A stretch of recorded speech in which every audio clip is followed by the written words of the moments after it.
ក្មេងប្រុសម្នាក់បានដកកំបិតបុរាណមួយចេញហើយតម្រង់ទៅរកបងប្រុសរបស់គេពីចម្ងាយជាលទ្ធផលបងប្រុសរបស់គេស្រាប់តែមានអារម្មណ៍ឈឺចាប់ខ្លាំងនៅត្រង់កហើយក៏បានសន្លប់ដួលទៅលើដីភ្លាមៗតាមពិតទៅកំបិតនេះគឺជាអាវុធការពារខ្លួនរបស់លីយៀនហាវដែលជាអធិរាជស្ថាបនិកនៃរាជវង្សសៀខាងលិចធំវាមានអាយុកាលជាង800ឆ្នាំមកហើយមិនត្រឹមតែមានអានុភាពសម្លាប់ដ៏ខ្លាំងក្លាប៉ុណ្ណោះទេប៉ុន្តែវាក៏មានធម៌ពលអាក្រក់ដ៏គួរឲ្យខ្លាចផងដែរអក្សរចម្លែកនៅលើផ្លែដាវគឺមានជាប់ពាក់ព័ន្ធនឹងកំណប់ទ្រព្យក្នុងរឿងព្រេងនិទានរបស់រាជវង្សសៀខាងលិចតាមពាក្យចចាមអារាមកំណប់នោះត្រូវបានលាក់ទុកនៅកន្លែងណាមួយក្នុងភ្នំហេឡានប៉ុន្តែនៅក្នុងភូមិណានឆាងសាតាននៅក្រោមភ្នំហេឡានមានក្រុមអ្នកយាមបុរាណមួយក្រុមរស់នៅទីនោះពួកគេគឺជាកូនចៅនៃកុលសម្ព័ន្ធតាំងសៀងនៃរាជវង្សសៀខាងលិចរៀងរាល់រដូវធ្លាក់ទឹកកកពួកគេតែងតែនាំយកសាកសពបុរាណធូប៉ាចំនួន7ចេញមកគេដាក់សាកសពទាំងនោះនៅទិសផ្សេងគ្នាទាំង7រួចភ្ជួរក្បាលជាមនិងជ្រើសរើសបុរស4នាក់ដែលមានធាតុយានសុទ្ធពួកគេកាន់ឆ្អឹងជើងជាមហើយធ្វើពិធីសាសនាដ៏ចម្លែកមួយនៅពីមុខគំនរភ្លើងមើលសាកសពទាំង7នោះទៅកាលពីមុនខ្ញុំធ្លាប់ឮចាស់និយាយអំពីពួកគេក្រោយមកពួកយើងក៏បានមកតាមរកពួកគេដែរថនប៉ែនៅពេលនោះពួកយើងបានជួបនឹងពួកជប៉ុនគ្រូសូត្រមុនតែប្រមាណម៉ាត់សាកសពទាំង5រួមក៏ចាប់ផ្ដើមមានចលនាហើយធ្វើតាមការបង្គាប់របស់គាត់ពួកគេគឺជាមនុស្សយន្តបញ្ជាតែអ្វីទៅជាមនុស្សយន្តបញ្ជាតាមកំណត់ត្រាពួកគេមានវត្តមានតាំងពី1000ឆ្នាំមុនមកម្លេះត្រូវនឹកស្មានថា1000ឆ្នាំក្រោយមកពួកគេនៅតែអាចមានជីវិតបែបនេះសោះលាវពោចាំងមិនមានអារម្មណ៍ប្លែកតតែសោះព្រោះគាត់ក៏មានអាយុជាង100ឆ្នាំដែរ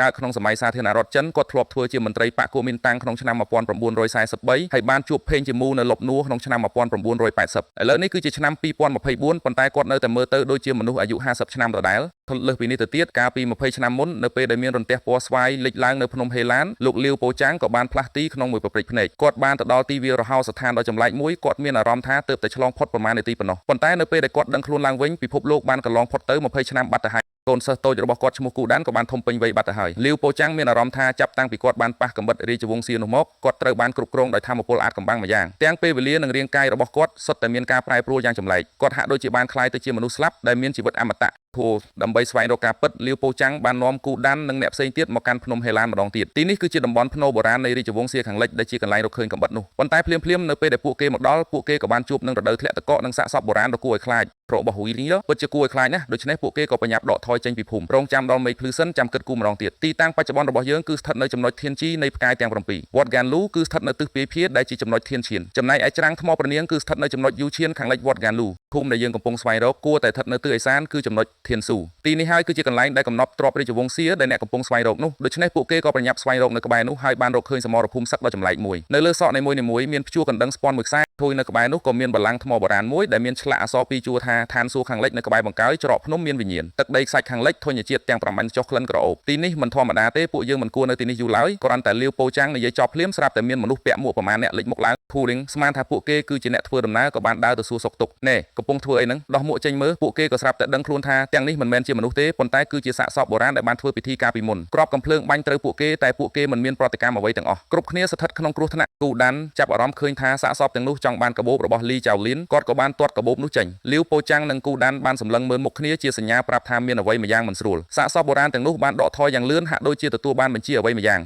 ្ទាប់មកពួកគេក៏បានចាប់អារម្មណ៍ឃើញមេអំបៅពណ៌ឈាមរាប់មិនអស់នៅលើដើមឈើងាប់មើលពីចម្ងាយទៅវាពិតជាស្អាតណាស់ពួកគេមិនដែលឃើញមេអំបៅបែបនេះទេក៏បានឈប់មើលនៅពេលនោះរឿងដ៏គួរឲ្យរន្ធត់មួយក៏បានកើតឡើងបងនៅកំពុងធ្វើការប្រហុកថៃហៀបងប្រហុកថៃហៀគុណភាពល្អបងនៅខាងខេត្តកំពង់ចាមធានាគុណភាពឲ្យជាប្រភេទថៃទលេបងធានាគុណភាពឲ្យអត់មានប្រាសាទទីគីមីរសាទុកអីទេបងប្រហុកខាងប្អូនធានាធំក្លិនខធំក្លិនខាធានាដែលមានអំបិលច្រើនខាងប្អូនធានាដល់លុយជូនវិញទាំងអស់បងហើយសម្រាប់តម្លៃកាន់តែធូរថ្លៃមែនទែនបង1គីឡូតម្លៃត្រឹមតែ10000រៀលតែប៉ុណ្ណោះបង1គីឡូ10000រៀល1គីឡូ10000រៀលទេបងសម្រាប់អីវ៉ាន់នេះគឺលក់ធូរមែនទែន1គីឡូតែ10000ទេបង1គីឡូ10000ណាគាត់ថាបញ្ជាក់បន្តិចពាក់ព័ន្ធមួយខាងសេវាខាងបងអ្នកចេញខាងប្អូនលក់តម្លៃធូរប៉ុណ្ណឹងហើយអញ្ចឹងខាងសេវាខាងបងអ្នកចេញទៅបងអធិស្ឋានផងហើយមិនបាច់ភ័យទេបងទីតាំងខាងប្អូនមានពិតប្រកបអីវ៉ាន់មានពិតប្រកបទីតាំងខាងប្អូននៅខាងភូមិថ្មដាឃុំព្រែកពោសុកសេងថោខេត្តកំពង់ចាមបងទីតាំងនៅភូមិថ្មដានឹងត្មងបងទីតាំងមានពិតអីវ៉ាន់មានពិតធានាគុណភាពឲ្យអត់រកស៊ីបោកប្រាស់ទេបងរស់រានឡើងបងអីវ៉ាន់ចំនួនមានកំណត់បងអរគុណច្រើនបងដែលបានទស្សនាវីដេអូខាងប្អូន